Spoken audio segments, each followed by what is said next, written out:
what a day. Oh, hi! Swaddy Cobb! Wow, you guys are here early. Well, welcome to my next video on how to cook Thai food. Man, I don't know about you, but I am starved. So I can't wait to get started tonight. Tonight I'm making my favorite Thai dish, Pad Grapao. Grapao is so great because you can make it any number of ways. You can have it with beef or chicken, you can have it with shrimp, or if you're vegetarian, you can even make it with tofu. Now most places usually make it as a real hot and spicy dish, but you can have it always made as hot as you like, or as mild. So there's any number of combinations that you can choose. But I am starving, so it's time for me to stop talking and start cooking. Come on, let's go to the kitchen. Now, like I said, you can make Pad Grapao with anything, and tonight I'm going to make it special. I'm going to use it with shrimp. So you have to peel and vein the shrimp to get it ready. Now you can buy it at the store already peeled and deveined, but I like to get it raw because it does add more of the flavor to it that way. And to devein it, you do this. You have to pull out the exoskeleton, get off the little legs so it can't run away, and you leave just the tail piece on there. So once you've got it peeled, you have to devein it. So you take a sharp knife, run it down the back of the shrimp. You see it pulls this vein out, which is kind of icky. So once you have it peeled and deveined, then you rinse it off. Once you have your shrimp ready, it's going to be butterflied like this. And when you cook it, it's going to spread out even more, and it's going to look very pretty. Now I've already done the rest of the shrimp to get them out of the way, so they're done. First we're going to start with the garlic. Peel off about 3 or 4 cloves. And you have to get the skin off. What you do is take a knife, take your palm, press down on it so you smash it just a little bit. And that makes the skin easy to peel off. Just peel it off like that. We've got our garlic peeled. Now, I like to use a mortar and pestle, which is standard in a lot of Thai cooking dishes. But if you don't have one, you can just use a knife. But I'll show you why it's important. Once you take your mortar and pestle, put in your garlic, and then you take the pestle and you smash it. Almost grind it up. You don't want to grind it to a pulp, but mash it up pretty good. The reason why you do that is you can cut garlic before you cook it, but mashing it actually releases more flavors than just cutting it. Alright, so that's done. Next thing we do is the chilies. These are my favorite. Like I said, you can put as many as you want in there. You can put a dozen if you like, or just a few. Now, if you've never really cooked with Thai chilies before, I would recommend using only 2 or 3, maybe 4 at the most. And that way you can develop a taste for it. Cut the tips off.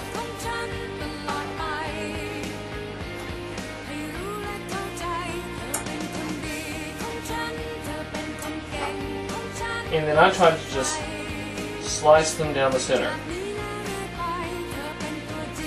You don't need to break them up into little pieces like the garlic.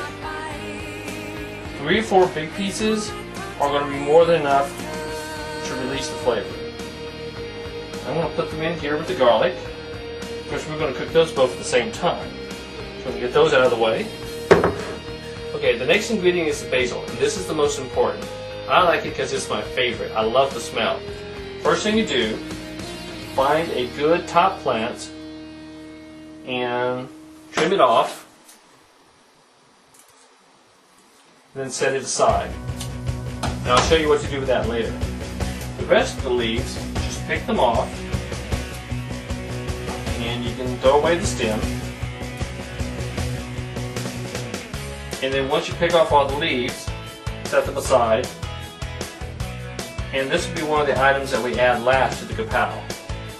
Once you got your basil picked, I picked 2 nice buds.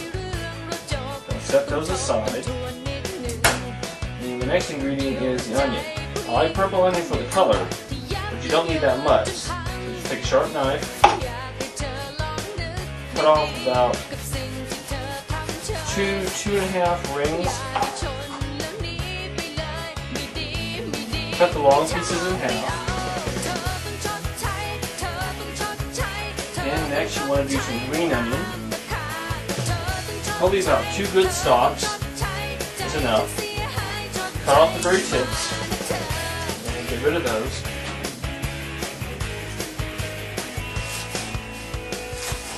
Cut these down. You can also use some of the white onion part too. That's optional. You just like cut the roots off and then just cut it in the reverse.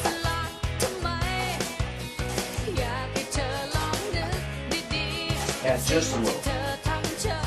And the last thing you need here is a little bit of cilantro. This is like a little extra seasoning, a little extra flavor. So you just cut a little bit of the tops off and off. You don't need a lot actually. This is also like basil. It's very aromatic. You smell it really easy. Once you got your ingredients ready, that's when you get to start cooking. Now, you need to use a wok. And if you don't have a wok, you can use a deep skillet at home. But if you really want to get one, you can usually go to any Asian food store and get one pretty cheap. So I've got my eye turned on. So I'm going to let the pan heat up. And when it gets hot, I'm going to add a little bit of cooking oil. About 2 capfuls is enough. You don't want to add too much, but you want to kind of like grease the pan. Heat up the oil until it starts to smoke in the pan a little bit. Take your garlic and your chilies, add them in first, and let them brown.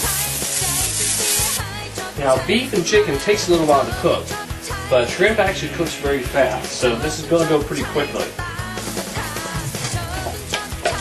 Add in your shrimp. Let them brown for about a minute. Okay, now you add your sauces. You add a little bit of fish sauce, about 2 teaspoons. Add some soy sauce, gives it a little color.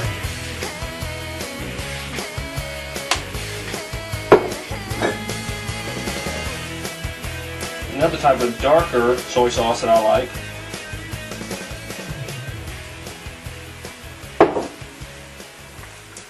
And then some oyster sauce that helps to thicken it up.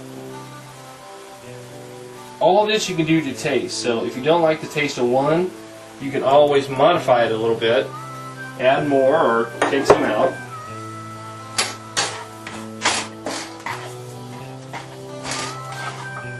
Add a little bit of sugar.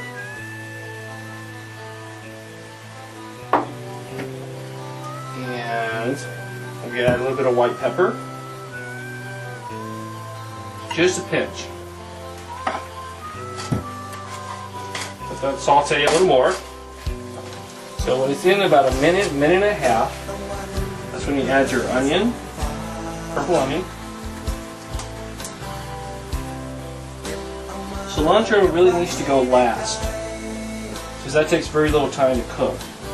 So put your purple and your green onion in. Look at that color. Doesn't that look pretty? God, that smells fantastic. And add your basil leaves. Let those cook down a little bit, not too much. They're just about ready, so toss in the cilantro.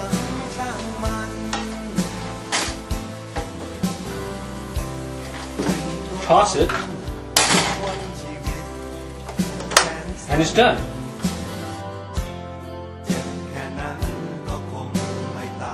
Now that I got the grapao ready, I like to make it presentable.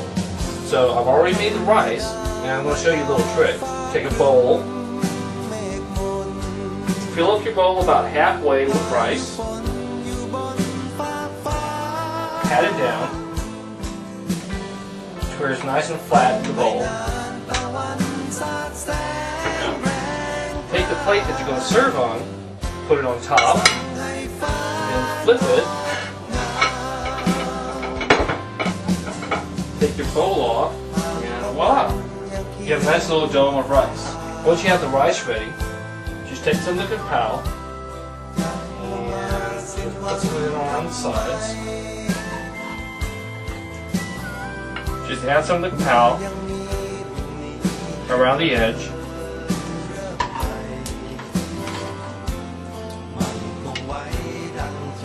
Oh man, it doesn't smell good. I can't wait to dig into this. Okay, just get a little bit more. There we go. Just enough for one serving. Alright. Once you're done, I like to make the final finishing touch. Remember the buds of basil that we set aside earlier? Take one of the buds, stick it into the rice, and just unfold the leaves, and there you go. You have your very own garnish. Doesn't that look cool? If this tastes as good as it looks, it's going to be awesome. Now, if you want bonus points, you can actually eat Thai style. Use a fork and a spoon. Thais don't use a knife because most Thai food is bite-sized. You don't need to cut it up. So to eat Thai style, what you would do is with shrimp, you take the spoon, cut off the tail, just chop it off, and then you push the food onto the spoon with a fork. Get a little rice on there, and you're ready to go.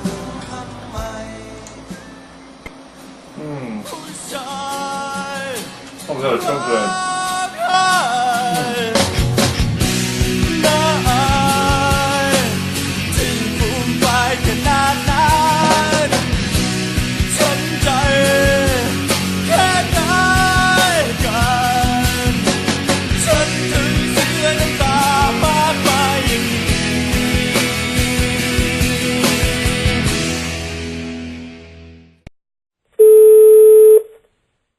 Alright, there you go. Now, all I need to do is fix something to eat, and I'm... Okay. If you want bonus points, you can actually eat Thai style. Thai people use a spoon.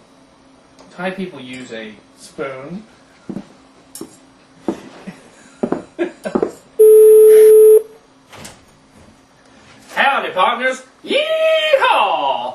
Welcome to Thai style food for your tummy. I'm Texas Thai Dave, and I'm here to show you how to make a knee-slapping good Thai dinner. Yeehaw!